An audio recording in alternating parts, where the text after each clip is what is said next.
오늘 우리에게 주시는 말씀은 사무엘하 19장 16절부터 30절까지의 말씀입니다.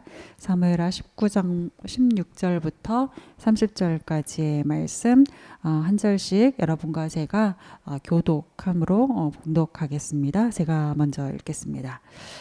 바후림에 있는 베냐민 사람 게라의 아들 시므이가 급히 유다 사람과 함께 다윗 왕을 맞으러 내려올 때에 베냐민 사람 1000명이 그와 함께하고 사울 집안의 종 시바도 그의 아들 15과 종 20명과 더불어 그와 함께하여 요단강을 밟고 건너 왕 앞으로 나아오니라. 왕의 가족을 건너가게 하며 왕이 좋게 여기는 대로 쓰게 하려 하여 나룻배로 건너가니 왕이 요단을 건너가게 할 때에 게라의 아들 시므이가 왕 앞에 엎드려 왕께 아뢰되 내 주여 원하건대 내 죄를 돌리지 마옵소서. 내 주 왕께서 예루살렘에서 나오시던 날에 종의 패역한 일을 기억하지 마시오며 왕의 마음에 두지 마옵소서. 왕의 종 내가 범죄한 줄 아옵기에 오늘 요셉의 온 족속 중 내가 먼저 내려와서 내 주 왕을 영접하나이다 하니 수리의 아들 아비새가 대답하여 이르되 시므이가 여호와의 기름 부으신 자를 저주하였으니 그로 말미암아 죽어야 마땅하지 아니하니까 하니라. 다윗이 이르되 수르야의 아들들아 내가 너희와 무슨 상관이 있기에 너희가 오늘 나의 원수가 되느냐. 오늘 어찌하여 이스라엘 가운데서 사람을 죽이겠느냐.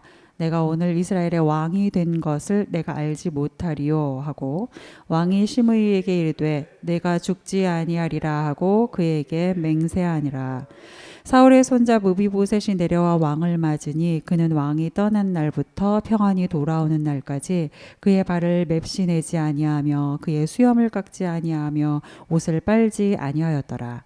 예루살렘에서 와서 왕을 맞을 때 왕이 그에게 물어 이르되 무비보셋이여 내가 어찌하여 나와 함께 가지 아니하였더냐 하니 대답하되 내 주 왕이여 왕의 종인 나는 다리를 절므로 내 나귀에 안장을 지워 그 위에 타고 왕과 함께 가려 하였더니 내 종이 나를 속이고 종인 나를 내 주 왕께 모함하였나이다.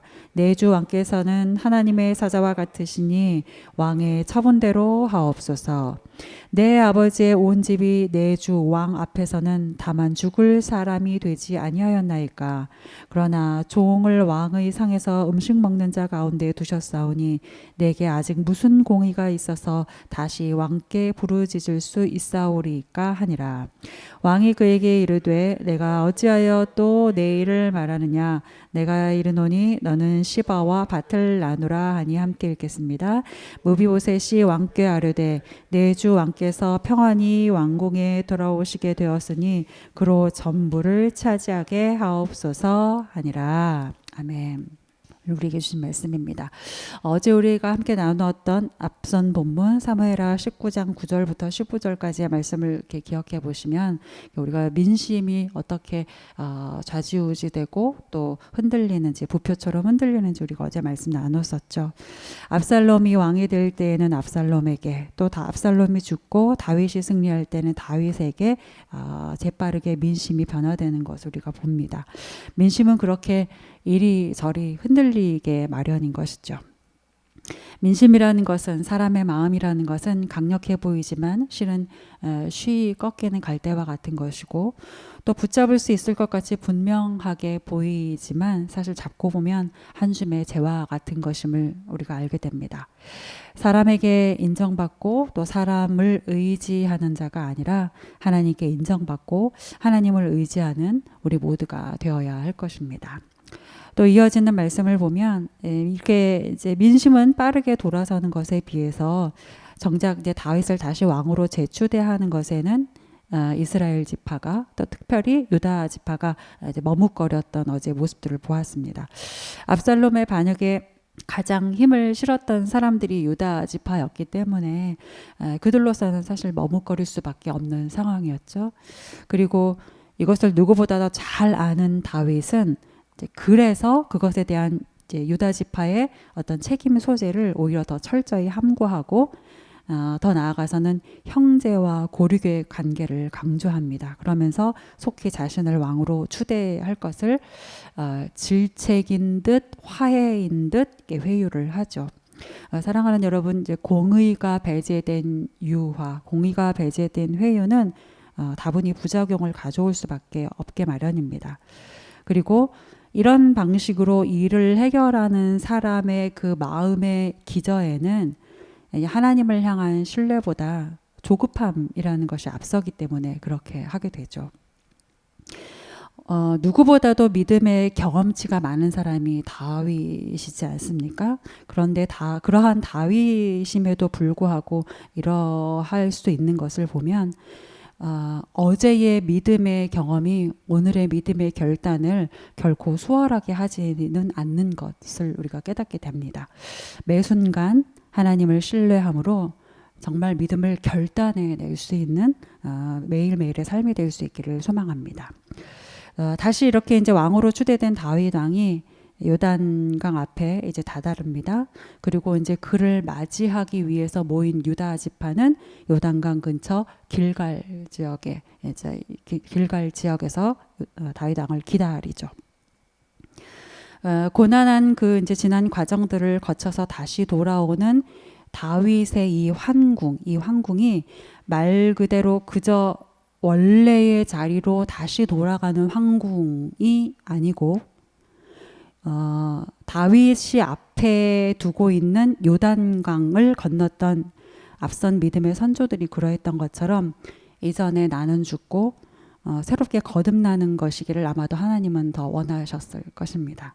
또 다윗 왕을 모시기 위해서 다시 모여 있는 유다 지파, 그들이 서 있는 땅, 그 길갈의 역사가 보여주는 것처럼 유다 지파 안에도 다윗 왕을 그저 다시 모시는 것으로 끝나는 것이 아니라 새롭게 시작하는 하나님의 백성으로 다짐되는 자리가 되기를 하나님은 원하셨을 것입니다.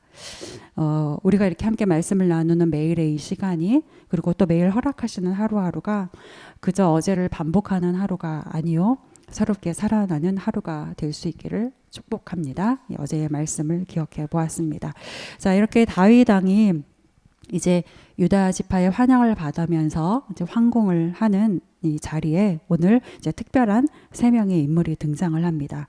16절 말씀을 보면 그 이제 첫 번째 사람은 바울임에 있는 베냐민 사람 게라의 아들 시므이라는 사람이죠. 여러분, 지난 우리 사무엘하 16장 말씀을 나누었을 때를 기억해 보시면 이 시므이는 다윗이 압살롬을 피해 도피하는 길에 이제 올라야만 했을 때 도피하는 그 다윗 왕을 향하여서 저주하면서 돌을 던지던, 정말 격렬하게 저주하던 인물이었죠. 그런데 그런 그가 오늘 이제 다윗이 다시 왕으로 황궁하는 자리에, 그 자리에도 나타난 것입니다.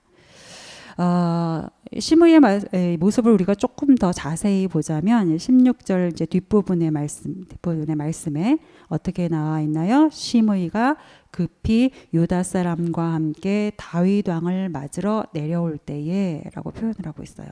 여러분, 시므이는 앞에서 지금 베냐민 사람이라고 했잖아요.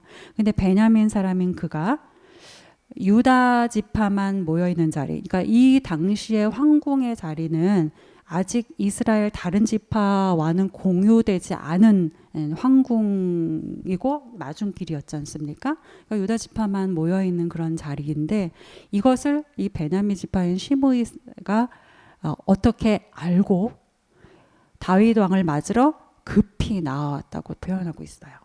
급히 나와 있어요. 다분히 기회주의자의 면모가 드러나고 있죠. 그리고 이러한 기회주의자와 같은 그의 면모는 앞서서 그가 다윗이 도피길에 올랐을 때 다윗을 향하여 저주하며 했었던 말들, 사울의 족속의 모든 피를 여호와께서 너에게 돌리셨다라고 하면서 저주했던 그 모든 말들이 결코 사울 왕을 향한 충성심에서 비롯된 것이 아니라는 것을 오늘 이제 거슬러서 우리가 알게 되죠. 무엇인가요? 지극히 개인적인 감정에서부터 비롯된 그저 그 당시에 대세에 올려타려고 했던 아주 이기적인 분노에 불과했다라는 것을 우리가 알 수 있게 됩니다. 뿐만 아니라 시므이는 지금 이 순간 용서를 구하는 한 사람으로서가 아니라 여러분 17절 말씀을 보면 그의 뒤에 베냐민 사람 1000명을 대동하고 지금 다윗 왕 앞에 나와 있어요. 그러면서 하는 말이 19절부터 20절까지의 말씀이죠. 우리 19절부터 20절까지의 말씀을 좀 함께 다시 한번 읽겠습니다. 시작. 왕께 아뢰되 내 주여 원하건대 내게 죄를 돌리지 마소서. 내 주 왕께서 예루살렘에서 나오시던 날에 종의 패역한 일을 기억하지 마시오며 왕의 마음에 두지 마옵소서. 왕의 종 내가 범한 줄 아옵기에 오늘 요셉의 온 족속 중 내가 먼저 내려와서 내 주왕을 영접하나이다 하니. 그러니까 이렇게 본인은 이렇게 말을 하고 있는데 정말 이 본인의 말처럼 정말 자신의 잘못을 깨닫고 용서받기를 원한 거면 초대받지 않은 그 무려 1000명의 사람들을 굳이 뒤에 대동할 필요가 없는 것이죠. 왕이 베풀 용서의 은혜를 정말 전적으로 의지했던 것이라면 이럴 필요가 없었던 것입니다. 그럼에도 불구하고 시므이가 이렇게 했던 것은 오히려 무엇일까요? 내가 비록 그때에는 왕이 도피하여 도망갔던 그때에는 내가 한 행동들이 좀 성급했지만 그러나 잘 보십시오. 내 뒤에는 이 정도 있습니다. 가로 열고 가로 닫고는 뭘까요? 용서해 주는 것이, 그러니 용서해 주는 것이 피차간에 좋습니다. 이런 조금 숨은 의도가 좀 보여지는 것이죠. 그렇게 말하는 것처럼 보여지죠. 진심으로 자신의 죄를 깨달은 자의 모습이라고는 할 수가 없습니다. 그리고 이러한 이러한 사람들, 그러니까 시므이와 같은 이러한 사람들을 용서를 구하는 중에도 정말 자신을 온전히 내려놓지 못하는 것을 우리가 보게 되는데 20절의 말씀, 그러니까 시므이가 다윗에게 했던 20절의 말씀을 보면 말씀 중에 오늘 요셉의 온 족속 중 내가 먼저 내려와서 내 주 왕을 영접하나이다 라고 말하고 있어요. 여기서 이제 요셉의 온 족속이라는 것은 이 자리에 없는 나머지 이스라엘 지파들을 칭하는 것이죠. 그러니까 무슨 말입니까? 왕이시여, 다른 이스라엘 지파는 이 자리를 알지도 못하고 이 자리에 오지도 않았지만 나는 당신을 마중하러 나왔습니다. 내가 그들보다 가장 먼저 앞에 나왔습니다. 나만 지금 여기 있습니다. 지금 이 말을 하고 있는 거지 않습니까? 그러니까 무엇이에요? 용서를 구하는 자로서 정말 나를 내려놓아야 하는 자리에서 정작 자신을 내려놓지 못하고 있는 것이죠. 사랑하는 여러분, 살면서 남에게 용서를 구하는 상황이 생기지 않을 수 있으면 가장 좋겠죠. 그러나 우리가 살아보아서 아는 것처럼 결코 그럴 수만은 없습니다. 아무리 바르게 살려고 노력을 한다고 해도 우리는 종종 실수를 하고 또 때로는 알면서도 범죄를 하기도 하지 않습니까? 물론 우리는 하나님 앞에 의인이라 칭함받는 자이지만 아직 우리는 존재론적으로 죄인의 그 속성을 아직 가지고 있고 온전히 벗어버리지 못한 존재이기 때문에 따라서 우리가 살면서 용서를 구해야 하는 상황이 생길 수밖에 없습니다. 여러분, 그러할 때에 겸손하게 자신을 내려놓으실 수 있기를 바랍니다. 그리고 남에게뿐만 아니라 특별히 하나님 앞에서 용서와 자비를 구해야 할 때에 더더욱 그러하실 수 있기를 바라요. 왜냐하면 우리 하나님은 우리의 모든 것을 알고 계시고 또 모든 것을 이해하시는 분이시기 때문이죠. 사람과 하나님 앞에 또 하나님 안에서 진정한 화해를 이루시는 삶을 사실 수 있기를 간절히 축복합니다. 시므이의 경우에서 보듯이 이제 진정으로 자신을 낮추고 용서를 구하는 것이 결코 쉽지가 않습니다. 그런데 역으로 진정으로 용서를 하는 것도 쉽지가 않아요. 우리 21절부터 23절까지의 말씀 다시 한번 읽겠습니다. 21절부터 23절입니다. 시작. 수리아의 아들 아비새가 대답하여 이르되 시므이가 여호와의 기름 부은 자를 저주하였으니 그로 말미암아 죽어야 마땅하지 아니하니이까 하니라. 다윗이 이르되 수리아의 아들들아 내가 너희와 무슨 상관이 있기에 너희가 오늘 나의 원수가 되느냐. 오늘 어찌하여 이스라엘 가운데서 사람을 죽이겠느냐. 내가 오늘 이스라엘의 왕이 된 것을 내가 알지 못하리요 하고 왕이 시므이에게 이르되 내가 죽지 아니라고 그에게 맹세하니라. 그러니까 시므이의 이러한 이제 자세를 본 가까이 있는 아비새가 이제 분노를 하죠. 먼저는 앞서서 다윗 왕이 도피했을 때에 시므이가 돌 던지며 저주했던 것도 용서할 수 없을 뿐만 아니라 지금 이 진정성 없는 말과 태도로 용서를 구하는 것도 용서할 수가 없었던 것이죠. 그래서 다윗 왕에게 말하죠. 그를 용서할 수가 없으니 그는 죽어 마땅한 자입니다 라고 아뢰입니다. 이에 대해서 다윗 왕이 말을 하죠. 아비새야, 이것은 나의 일이니 내 결정에 끼어들어서 나의 적이 되지 말아라.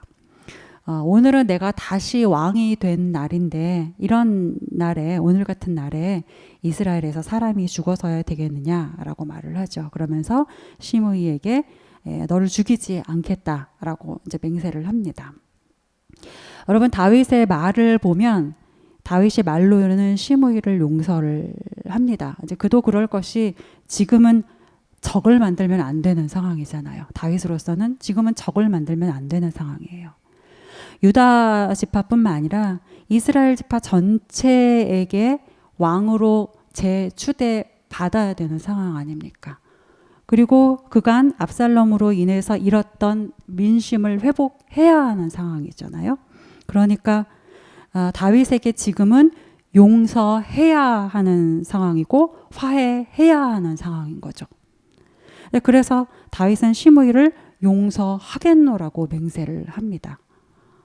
그러나 오늘 다윗의 용서가 진심으로 하는 용서인지는 퀘스천이죠. 왜냐하면 이후에 다윗이 죽음을 앞두고 솔로몬에게 남기는 유언, 이제 왕상 2장에 있는 그 유언의 내용을 보면 시므이를 온전히 용서하지 못한 다윗의 마음이 고스란히 드러나거든요. 왕상 2장 8절부터 9절까지의 말씀을 보면 이렇게 말하죠. 바울임 베냐민 사람 게라의 아들 시므이가 너와 함께 있나니 그는 내가 마하나임으로 갈 때에 악독한 말로 나를 저주하였느니라. 그러나 내가 그가 요단에 내려와서 나를 영접하였으므로 내가 여호와를 두고 맹세하여 이르기를 내가 칼로 너를 죽이지 아니하리라 하였노라. 그러나 그를 무죄한 자로 여기지 말지어다. 너는 지혜 있는 사람이므로 그에게 행할 길을 알지니 그의 백발이 피 가운데 수월에 내려가게 하라 라고 솔로몬에게 유언으로 남긴단 말이죠. 깨닫게 되는 바가 있습니다. 겸손히 용서를 구하는 것도 쉽지 않지만 진심으로 용서를 하는 것도 마찬가지 쉽지 않다는 것이죠. 그리고 이러한 우리의 모습, 다윗의 모습을 보면서 이러한 우리와 비교되는 한 분, 우리 주님을 우리가 떠올리게 됩니다. 우리 주님은 어떤 분이셨나요? 우리가 마땅히 구해야 할 용서를 미처 구하지도 못함에도 불구하고 못할 때에도 주님은 그런 우리를 오히려 불쌍히 여기셔서 우리의 처함보다 앞서서 우리보다 이미 앞서서 우리를 용서하시는 분이시지 않으셨습니까? 그 용서의 은혜가 얼마나 깊고 큰지 다시 한번 생각해 보게 되는 이 아침입니다.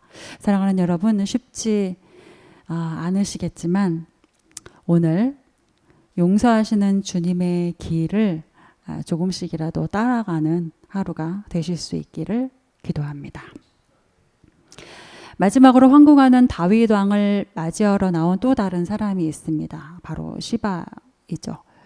시바는 그 후에 등장하는 이제 무비보셋과 비교하면서 말씀을 나누어 보면 좀 더 정확하게 그를 이해할 수가 있는데요. 조금 다시 앞으로 가셔서 17절 뒷부분부터 18절 앞부분을 보면 17절 뒷부분에 사울 집안의 종 시바도 그의 아들 15과 종 20명과 더불어 그와 함께 하여 요단강을 밟고 건너 왕 앞으로 나아오니라. 왕의 가족을 건너가게 하며 왕이 좋게 여기는 대로 쓰게 하려 하여 나룻배로 건너가니. 그러니까 시바 역시 앞에 있는 시므이처럼 혼자 오지 않았죠. 아들을 무려 15명, 종 20명을 대동하고 나왔습니다. 그리고 다윗 왕이 도피할 당시 그랬었던 것처럼 이번에도 다윗과 그 무리가 필요할 것으로 보여지는 것들을 이제 준비하여서 그 다윗을 모시죠. 그리고 성경에는 이와 관련한 더 이상의 이제 언급은 나오지 않아요. 더 이상의 내용이 없기 때문에 이 당시의 시바의 행동의 진정성 여부를 우리는 직접적으로 알 수는 없습니다. 그저 다윗이 시바의 섬김을 이제 오롯이 받아들인 것으로 추측만 할 수 있죠. 사랑하는 여러분, 삶을 살아감에 있어서 그때에는 그 진정성의 여부를 정확히 알 수 없는 경우들이 있어요. 그러나 그럴지라도 보통은 시간이 지난 이후 언젠가는 밝혀지게 마련이죠. 그리고 그 진정성 여부를 그 당시 사람에게는 속일 수 있고 또 사람으로서는 속을 수도 있을지 모르지만 하나님에게는 속일 수 없고 하나님은 속지도 않으십니다. 늘 우리를 보시는 하나님의 그 시선을 향한 두렵고 떨리는 마음이 있기를 바랍니다. 그래서 이어지는 이 본문 24절부터 30절까지의 이제 말씀을 보면 무비보셋과 관련한 24절부터 30절까지의 말씀을 보면 시바와 대립관계에 있는 무비보셋의 지난 이야기가 나오죠. 또 우리가 앞에서 읽었었던 말씀을 한번 기억하시면서 다시 한번 보시면 이제 무비보셋이 하는 말은 이겁니다. 왕이시여, 당신이 왕궁을 비운 기간 동안 저는 당신이 걱정되어서 한시도 편히 있지 못했습니다. 사실 저는 왕이 도피하는 그때 함께 하고 싶었습니다. 그러나 내 종 시바가 나를 속이고 그만 당신에게로 달려가서 나를 모함해 버리고 말았습니다. 그런데 왕이시여, 저는 이 일에 대해 옳고 그름을 따지기보다 왕이 처분 내리시는 대로 따르겠으니 왕이시여, 왕의 마음대로, 왕이 편하신 대로, 좋으신 대로 처분을 내리십시오. 왜냐하면 저는 당신에게 이미 받은 은혜가 충분하기 때문에, 이미 받은 그 은혜로 충분하기 때문입니다. 라고 이제 무비보셋이 말을 합니다. 여러분, 이것은 이 무비보셋의 이 자기 변호는 앞서서 시바가 다윗 왕이 도피할 때 했던 말, 그리고 지금 왕이 황공하는 자리에서 보여주는 행동과 정면으로 반대되는 말과 행동이죠. 그렇기 때문에 우리가 사람으로서 시바와 무비보셋 중에 누가 진실한지를 알려면 이 둘을 불러서 다시 듣고 비교하면서 따져봐야만 겨우 그 진상 파악이 될까 말까 하죠. 그래야 진상 파악을 할 수 있을까 말까죠. 그러니까 사람은 그렇게 해야 겨우 가능한 것이죠. 그러나 하나님은 그러실 필요가 없으십니다. 하나님은 이미 다 알고 계시기 때문이죠. 하나님은 시바와 무비보셋 중에 누가 진실한지, 누가 거짓이 없는지 이미 다 알고 계십니다. 사람처럼 진상 파악을 하기 위해서 다시 불러드리고 다시 듣고 비교해 볼 필요가 없습니다. 그래서 여러분, 오늘 본문을 보면 하나님의 방식으로 누가 진실한지를 우리에게 가르쳐 주시는데 24절부터 30절 말씀을 한번 다시 보십시오. 무비보셋이 그간 어떻게 지냈고 그가 한 말과 생각이 무엇인지만을 아주 상세하게 말씀을 통해 우리에게 남겨줘요. 그리고 이것으로 무비보셋과 관련된 것만을 상세하게 남기는 것으로 시바와 무비보셋 중에 누가 진실한지를 가르쳐 줍니다. 특별히 여러분 한번 24절의 말씀을 한번 보시죠. 다시 한번 24절 말씀 읽으시겠습니다. 시작. 사울의 손자 무비보셋이 내려와 왕을 맞으니 그는 왕이 떠난 날부터 평안히 돌아오는 날까지 그의 발을 맵시내지 아니하며 그의 수염을 깎지 아니하며 옷을 빨지 아니하였더라. 여러분, 이 24절은 뒤에 있는 25절부터 30절까지의 이 말씀에 비해서 무비보셋이 직접 한 말이 아니죠. 무비보셋이 한 말이 아닙니다. 마치 무비보셋이 다윗 왕이 없는 동안 어떠했는지를 가까이에서 본 누군가가 하는 증언처럼 표현을 하고 있죠. 누가 보셨을까요? 누가 무비보셋을 보았을까요? 물론 가까이 있는 사람도, 그 누군가인 사람도 보았겠지만 그 누구보다 하나님이 보셨죠. 그리고 오늘 이 24절의 증언을 통하여서 마치 하나님께서 나는 보았다 라고 말씀하시는 것처럼 성경을 통해 우리에게 가르쳐주고 계시죠. 다윗은 이것을 미처 알지 못했습니다. 사람인 다윗은 이것을 미처 알지 못했어요. 그간의 상황을 거치면서 영적인 분별력도 좀 잃은 것 같아 보이고, 그러다 보니 이 당시 다윗은 누가 진실하냐 보다 다시 이스라엘 왕으로 공고해지는 것이 급급했었던 것이 아닌가 싶어요. 사랑하는 여러분, 휘몰아치는 여러 상황들 속에서 영적 분별력을 지키는 것이 결코 쉽지가 않습니다. 그렇지만 바라기는 쉼없는 말씀과 기도로 영적인 분별력들을 지켜내실 수 있기를 바랍니다. 그리고 사람은 속일 수 있고 사람은 보지 못해도 하나님은 속일 수 없고 하나님은 모든 것을 보시는 분이시라는 것을 여러분 기억하시면서 하나님 앞에서 진실한 사람으로 기억되실 수 있기를, 또 우리 모두가 그러한 삶을 오늘 하루 살아낼 수 있기를 마음 모아 축복합니다. 우리 말씀 기억하시면서 함께 기도하시겠습니다.